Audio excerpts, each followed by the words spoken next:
దేవునికి స్తోత్రము కలుగును గాక. ఆమేన్. ఈ ఉదయకాల శుభములు మీకు తెలియజేయుచున్నది రెవరెండ్ కె శ్యాంబాబు. ఈ దినము కొరకు దేవుని వాక్యము. ఇదిగో నేను త్వరగా వచ్చుచున్నాను. ఈ గ్రంథములోని ప్రవచన వాక్యములను గైకొనువాడు ధన్యుడు. ప్రకటన గ్రంథము 22వ అధ్యాయము 7వ వచనము. యేసు ప్రభువు పరలోకము నుండి రెండవ మారు వచ్చుచున్నాడు. ఆయన ఆజ్ఞాపించిన అనేకమైన సంగతులు ఈ పరిశుద్ధ గ్రంథములో, ప్రకటన గ్రంథములో ప్రత్యేకముగా బయలుపరచబడి ఉన్నవి. వాటిని అంగీకరించి మనము విశ్వసించాలి. మన ఆత్మీయ జీవితములో అవలంబించవలసిన నీతియుక్తమైన దైవ చిత్తము బయలుపరచబడి ఉన్నది కనుక వాటిని మనము గైకొనాలి.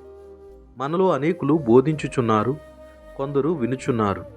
అయితే ప్రకటన గ్రంథము 1వ అధ్యాయము 3వ వచనములో సమయము సమీపించి ఉన్నది గనుక ఈ ప్రవచన వాక్యములు చదువువాడును వాటిని విని ఇందులో వ్రాయబడిన సంగతులను గైకొను వారును ధన్యులు అని రాసి ఉన్నాడు దేవుడు. ఆత్మ సంబంధమైన విషయాలను దేవుడు రాయించున్నాడు. ఆ ప్రకారముగా మనము వాక్యములను చదవాలి లేదా వినాలి. వాటి ప్రకారముగా గైకొని అనుసరించి జీవించాలి.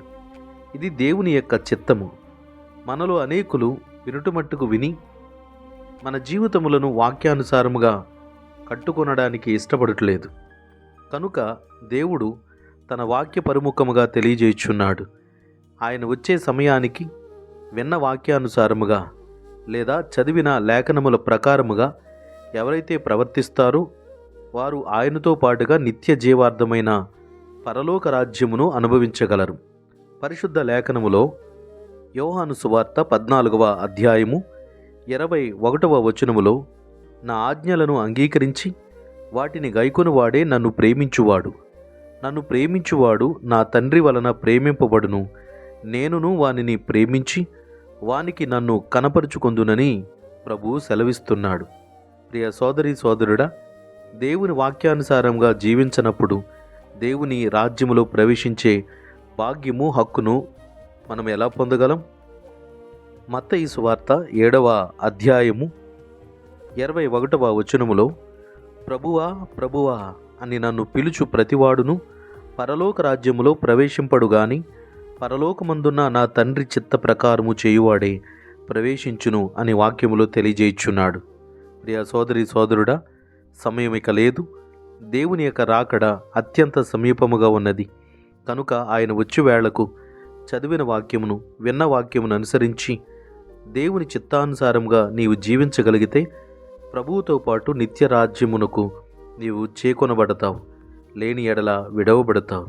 ఈ వాక్యము మనందరి ఆత్మీయ మేలుల కొరకై దేవుడు బయలుపరుచున్నాడు. వాక్యానుసారంగా జీవించుదాము. దైవాశీస్సులు కలుగునుగాక. ఆమేన్. ప్రేమ కలిగిన తండ్రి, కృప కలిగిన ప్రభువా, నీ పరిశుద్ధ నామమునకు స్తోత్రములు చెల్లిస్తున్నాము నాయన.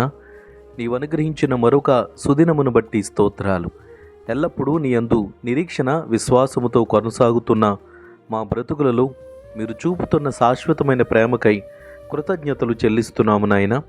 మరొక ఉదయమును మాకు ప్రసాదించి ఉన్నారు. రాత్రి అంతా మాకు సుఖనిద్రను కలుగచేశారు. ఉదయకాలమున నీవు ఏమి మా కొరకు సిద్ధపరిచి ఉన్నావో వాటిని పొందగోరుతూ విశ్వాసముతో నీ సన్నిధిని ప్రార్థనపూర్వకముగా కనిపెట్టుచున్నాము ప్రభువా. నీ కృప, సహాయము, సమాధానము ఎల్లప్పుడూ మాకు దయచేయండి. మేము నీ సన్నిధిని నిరీక్షించుచున్న వాటన్నిటినీ, ప్రార్థించుచున్న వాటన్నిటినీ పొందుకొనగలమనే ఆ విశ్వాసమును మాలో స్థిరపరచుమని ప్రార్థిస్తున్నాం ప్రభువా. నాయన, ఇంకెవరెవరు ఎలాంటి సమస్యలలో, శ్రమలలో, ఇబ్బందులలో ఉన్నారో వారిని ఆదుకొనమని ప్రార్థిస్తున్నాం. రోగగ్రస్తులను స్వస్థపరచండి, ఆరోగ్యమయ్యండి. దిక్కులేని వారిని, బలహీనులను, ఆపదలో ఉన్న బిడ్డలందరినీ ఆదుకొనమని ప్రార్థిస్తున్నాం. ఈ వాక్యం ఆలకించి ఈ ప్రార్థనలో ఏకీభవించుచున్న ప్రతి బిడ్డల మొరలను ఆలకించి తప్పక వారందరికీ మేలు చేయండి.